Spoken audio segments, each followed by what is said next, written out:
अच्छा जी, नेक्स्ट आ गया हमारे पास ग्राफ्स। तो हम ग्राफ्स देख लेते हैं अब। हमारे पास ये हैं जी ग्राफ्स। ग्राफ्स डेफिनेशन फाइल वर नो ग्राफ डेफिनेशन। अच्छा, इसको जो है हम दोबारा से फिर हमें शायद इसको करना पड़ेगा रन।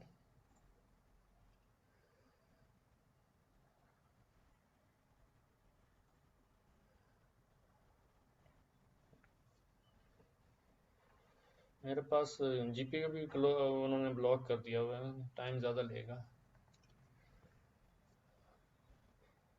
या हम उसको पढ़ लेते हैं, बाद में आप लोग इसको फिर इंटरप्रेट करके आप खुद ही कर लीजिएगा।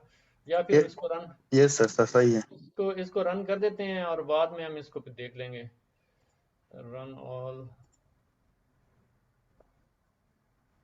ये हो रहा है रन, हम इसको पढ़ते चले जाते हैं, बाद में इसको देख लेंगे। ठीक। ये आपकी जो है ना, मेरे ख्याल में जो ग्राफ्स हैं, आपके पास जो लेयर्स हैं मॉडल की डिफरेंट, उसकी आउटपुट, उसकी इनपुट, उसमें क्या उसके अंदर शो हो रहा है, ये सारा कुछ दिखाया। Note that the Keras also provides another cleaner way to plot models as a graph of layers rather than graphs of tensor operations. अब आपके पास एक तो टेंसर ऑपरेशंस के ग्राफ्स हैं, ठीक है। तो ये आपके पास जो है a model plot as a graph of layers generated with plot model। तो आपके पास जो है the utility keras.utils.plot model, using it requires that you have installed the python py.dot and py.dot ng libraries as well as a graph viz library। Let's take quick look. तो आपके पास ये जो है plot model का आपने library import की है, plot model, उसके अंदर मॉडल डाला है। और फिगर फिगर को आपने सेव करनी है अपने डिस्क में। तो this creates the png image shown in 7.14। तो आपके पास ये इमेज सेव हो जाएगी आपकी डिस्क पे। You have the option of displaying shape information of the graph of layers. This example visualizes model topology using plot model and show shapes option। तो आपके पास जो ये था, ये आपका था, ये भी तो प्लॉट मॉडल ही था, ठीक है। और यहाँ पे आके plot model model shapes is true, मतलब शो शेप्स इज ट्रू, आपके वही चीज़ हो गई। और उसमें फाइल देन आपके पास शेप्स भी आ रही हैं, यहाँ पे आपके पास शेप्स नहीं आ रही, यहाँ पे आपके पास सिर्फ जो है लेयर्स आ रही हैं। ये लेयर जनाब इनपुट की है, ये एम्बेडिंग की है, ये कन्वोल्यूशन 1D है, ये मैक्स पूल है, एटसेट्रा। और आखिर में ये डेंस डेंस लेयर है। तो इनकी आउटपुट शेप्स साथ नहीं है। तो जब आप आउटपुट शेप्स शो कराना चाहते हैं पिक्चर फॉर्मेट में, तो show shapes equal to true करेंगे तो आपके पास जो पिक्चर आएगी उसमें लेयर और प्लस उसकी इनपुट आउटपुट शेप्स भी साथ आएंगी, ठीक है। तो ये तो मेरे ख्याल में इतना कोई वो बहुत ज़्यादा मुश्किल या वो चीज़ नहीं है, ठीक है। अब आपके पास आ गया next topic, getting the most of out of your models. तो गेटिंग द मोस्ट ऑफ क्या है कि हम अपने उसमें मॉडल्स में से लेयर्स, या जो लेयर्स हैं या मॉडल्स हैं, उस मॉडल में से अपना बेस्ट परफॉर्मेंस कैसे लेनी है। Trying out architectures blindly works well enough if you just need something that works okay. अगर आपका मॉडल काम कर रहा है तो ठीक है, अगर नहीं काम कर रहा तो फिर मसला बन जाता है आपको कि इसकी परफॉर्मेंस को हम कैसे ऑप्टिमाइज करें, ठीक है। In this situation, we will go beyond work okay to work great and win the machine learning competitions by offering you a quick guide to set must-know techniques for building state-of-the-art deep learning models। Just okay से भी मतलब आपका जो model बस just okay से आगे जाना है अगर, ग्रेट, ठीक है, तो उसके लिए हमें ये टेक्निक्स बताएंगे। Advanced architecture patterns. We covered one important design pattern in detail in the previous section, residual connections, ठीक है। There are two more design patterns you should know about, normalization and depth-wise separable convolution। तो ये जो है normalization और ये वाली जो है दो दो चीज़ें जो हैं आप हमारी important हैं। These patterns are especially relevant when you are building high performing deep convents but they are commonly found in many other types of architectures as well. ना सिर्फ डीप कॉन्वेंट्स में यूज़ होते हैं बल्कि दूसरे में भी यूज़ होते हैं, मसलन मतलब मिसाल हो सकता है LSTM में यूज़ होते हैं, ठीक है। अच्छा जी, इसमें जो आपके पास आ गया पहला जो टेक्निक है वो है batch normalization. Normalization is a broad category of methods that seek to make different samples seen by machine learning model uh, more similar to each other, which helps the model learn and generalize well on the new data. जब आप batch बनाते हैं data के, मतलब जेनरिकली, तो अब क्या होता है कि डिफरेंट बैच सेम साइज के बनाते हैं। The most common form of the data normalization is one you have seen several times in this book already, centering the data on the zero by subtracting the mean from the data and giving the data units and standard deviation by dividing the data by its standard deviation। ये हम पहले करते आए हैं कि हम अपने data को क्या करते हैं, पहले हम उसका मीन उसमें से माइनस करते हैं, ठीक है, और उसके बाद हम उसको उसके स्टैंडर्ड डेविएशन से डिवाइड कर देते हैं, उससे जो है हमारा बैच नॉर्मलाइज हो जाता है। In effect, this makes the assumption that the data follows the normal distribution, ठीक है। ये जो है अगर नॉर्मल डिस्ट्रीब्यूशन हो तो वो जो उसको गॉसियन डिस्ट्रीब्यूशन कहते हैं, तो वो जो है ये तरीका उसमें वैलिड है। And makes sure this distribution is centred and scaled to unit variance. अब क्या ये देखें, हम ये करते हैं data minus NP mean data और इसको डिवाइडेड बाय डेटा का स्टैंडर्ड डेविएशन, ये हम उसको नॉर्मलाइज करते रहे डेटा को। previous examples normalize data before feeding into the models, but data normalization should be a concern after every transformation operated by the network, even if the data entering a dense or conv 2D network has a zero mean and unit variance. There is no reason to expect a priori that this will be the case for the data coming out. That means कि आपने data को feed करने से पहले क्या किया कि उसको नॉर्मलाइज किया है। दैट मीन्स उसका जो है मीन जो है वो जीरो पे सेंटर्ड मीन जीरो पे आ गया है और उसके पास यूनिट वेरिएंस है, ठीक है। यूनिट वेरिएंस का मतलब है कि उसके पास जो है स्टैंडर्ड डेविएशन जो है ना 1 और 2 स्टैंडर्ड डेविएशन जो है ना आपके जीरो के आसपास वो उसके अंदर रहेगी, ठीक है। डेटा सेंटर जो है ना वो जीरो मीन हो गया, ठीक है, और उसका जो डेटा है पॉजिटिव या नेगेटिव साइड के ऊपर जो है ना स्टैंडर्ड डेविएशन जो है ना वो 1 और 2 स्टैंडर्ड डेविएशन में रहेगा डेटा, ठीक है।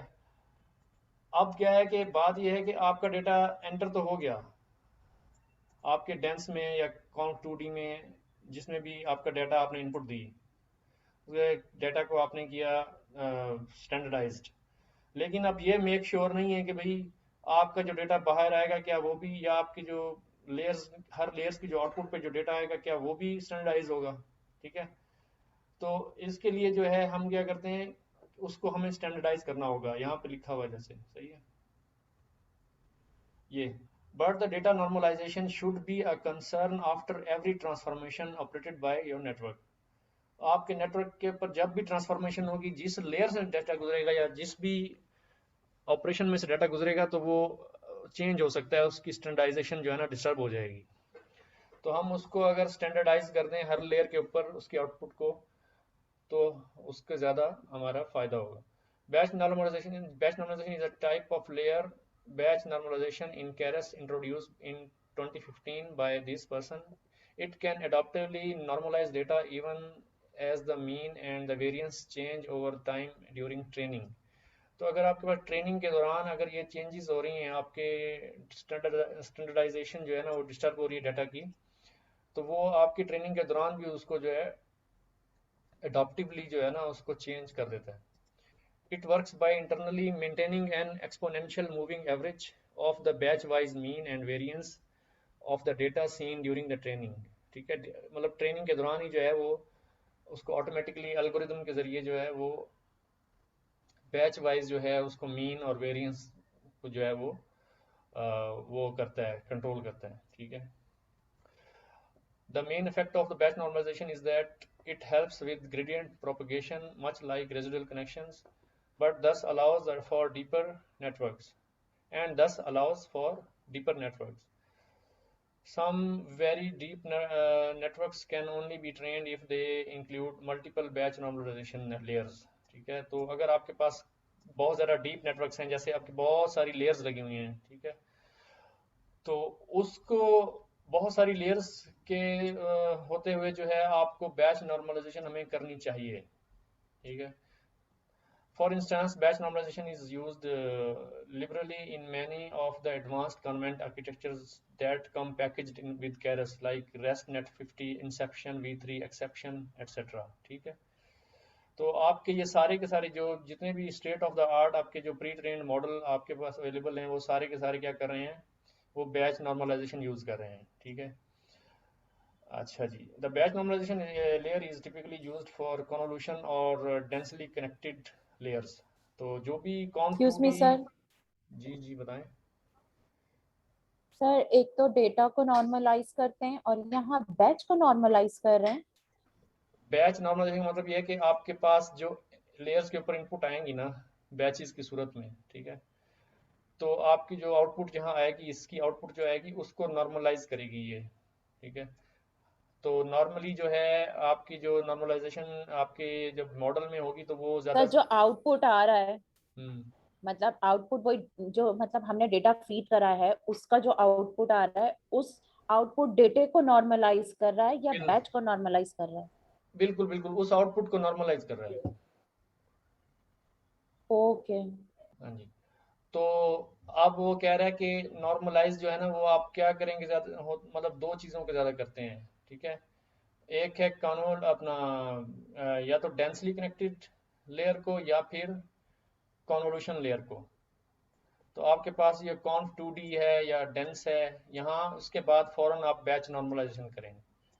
ठीक है, जैसे आपका है model dot add layers dot batch normalization. ठीक, तो ये आपके पास इसकी आउटपुट जो है वो नॉर्मलाइज हो जाएगी। The batch normalization layer takes an axis argument, axis argument लेता है which specifies the feature axis that should be normalized. This argument defaults to -1। अब अगर आपके पास चैनल्स हैं तो चैनल्स आपके जो है ना वो बिल्कुल एंड वाले एक्सिस पे होते हैं, तो उनको नॉर्मलाइज कर रहा है ये। ठीक है, मतलब by default the last axis in the input tensor, जो आपका इनपुट टेंसर आ रहा है उसके लास्ट एक्सिस के ऊपर जैसे इमेज होती है 150 153, तो 150 153 3 जो है ना वो आपके चैनल्स होते हैं। तो नॉर्मली जो आपके चैनल्स हैं उसको ही आपने, क्योंकि डाटा आपके उस चैनल्स में ही है ना, तो आप नॉर्मलाइज करेंगे तो आप चैनल वाइज नॉर्मलाइज करेंगे। ठीक, और this is the correct value when using the dense layers. इसका डायमेंशन क्या होगा? क्या है? कुछ नहीं सर, वो प्रॉब्लम हो रही थी कि आउटपुट का डायमेंशन कोई क्या डायमेंशन नहीं है, होगा, वो तो जब क्योंकि तक डाटा डाटा जब गुजारेंगे तो डायमेंशन आएंगे ना, अभी तो कोई मतलब ये है कि अभी कोई आपने मॉडल तो डिफाइन नहीं किया उस तरीके से। जो मॉडल डिफाइन करेंगे और उसमें आप बैच नॉर्मलाइजेशन लगाएंगे फिर मॉडल डॉट समरी करेंगे तो फिर आपको सब कुछ नजर आ जाएगा। यहाँ पे अभी कोई डायमेंशन नहीं है इसकी। जब आप मॉडल प्रिपेयर करेंगे तो उसमें आपने सिर्फ एक ये काम करना है कि ये बैच नॉर्मलाइजेशन की ये लगा देंगे लेयर, देन जब आप एंड पे आप करेंगे ना मॉडल डॉट समरी तो फिर आपको सारा कुछ नजर आ जाएगा। अच्छा जी, this is the correct value when using the dense layers, conv 2D layers, RNN layers और कौन 1D लेयर। कौन 1D लेयर में भी यूज होगा, RNN लेयर्स में भी यूज होगा और कौन 2D लेयर्स में भी यूज होगा with data format set to channels last. तो आपके पास जो है डेटा डेटा फॉर्मेट्स। अच्छा, इसके अंदर हम ये देख लेते हैं कि ये वाला जो डेटा चैनल्स का, अच्छा, but the niche use cases of conv 2D layers with data format set to channel first, the feature axis is axis 1, the axis argument in batch normalization should accordingly be set to 1। तो ये आ गया आपका इसमें cone 2D के अंदर, लेकिन यहाँ पे तो इसने डिफ़ॉल्ट लगाया है। एक मिनट, इसको ज़रा हम ना बैच नॉर्मलाइजेशन को देखते हैं, इसके अंदर क्या क्या पैरामीटर है ना। तो केरस,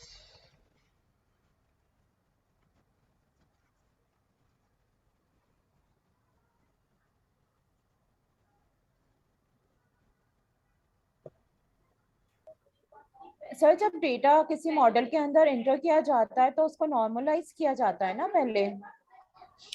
जी जी जी। अच्छा जी। तो मतलब एक्सिस। हम जब इनपुट दे रहे हैं तो नॉर्मलाइज कर रहे हैं, और क्योंकि आउटपुट हमारा नॉर्मलाइज होकर नहीं निकल रहा तो हम बैच नॉर्मलाइजेशन लगा रहे हैं, क्योंकि क्योंकि क्योंकि आगे, आउटपुट हमारा नॉर्मलाइज क्योंकि हो रहा है। उसकी हर लेयर की जो आउटपुट है वो अगले की इनपुट बनेगी ना, तो अगले की इनपुट बनने से पहले उसको नॉर्मलाइजेशन कर रहे हैं। ओके सर, ठीक है, अब समझ एक्सिस। गया। अच्छा जी, एक्सिस का जो आर्ग्यूमेंट है वो इसके अंदर बैच नॉर्मलाइजेशन में, यहाँ पे एक्सिस इक्वल टू -1, ठीक है। तो यहाँ पे हम देखते हैं कि एक्सिस जो है ये आपके पास सामने integer, the axis should be the norm, should be the axis that should be normalized, ठीक है। जिस एक्सिस को हमने नॉर्मलाइज करना है, typically the feature axis. For instance after a const 2D layer, data format is equal to channels first, set x is equal to 1 in batch normalization। तो जहाँ पे आपके पास अगर आपके पास ये आपने data format is channel first लगाना है, यहाँ पे आपके पास डाटा फॉर्मेट किधर है? डेटा फॉर्मेट यहाँ तो नहीं है।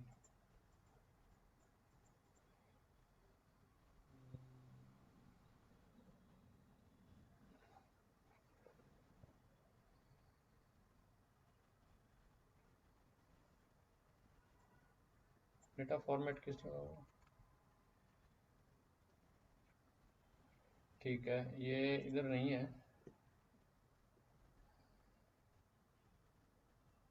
कौन 2D में होगा? कौन 2D?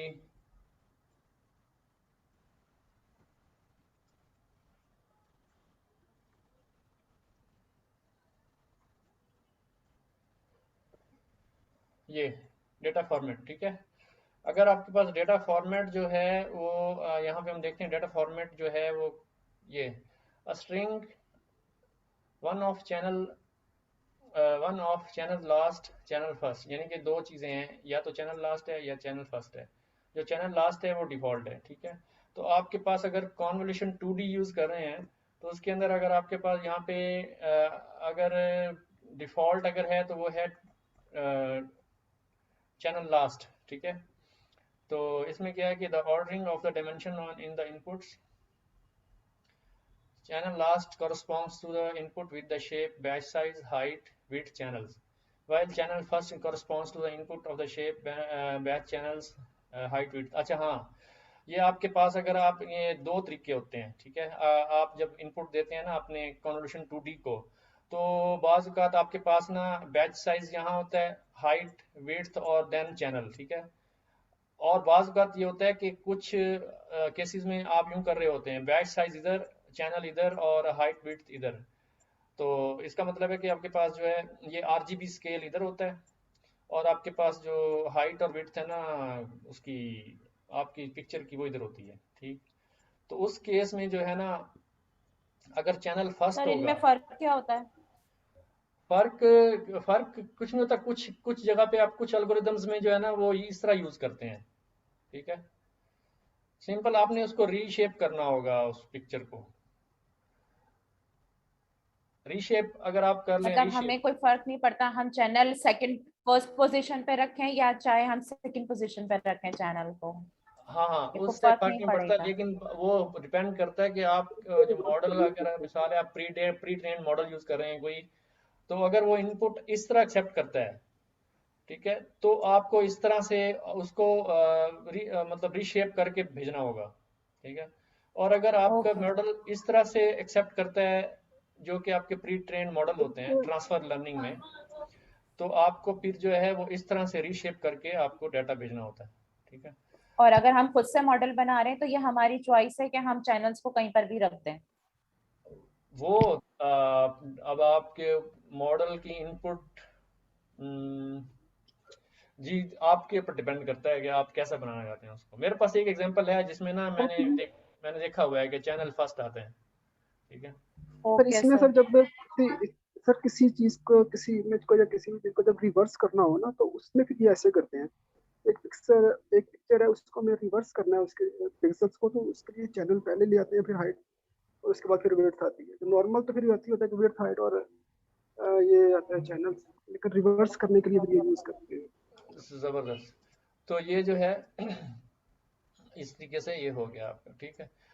तो बस वही बात ये यहाँ ये बतानी थी हमने कि अगर चैनल अगर फर्स्ट आ गया तो दैट मींस चैनल फर्स्ट वाला यूज हुआ हुआ है यहाँ पे parameter data format channel first, ठीक है, या डाटा फॉर्मेट चैनल लास्ट।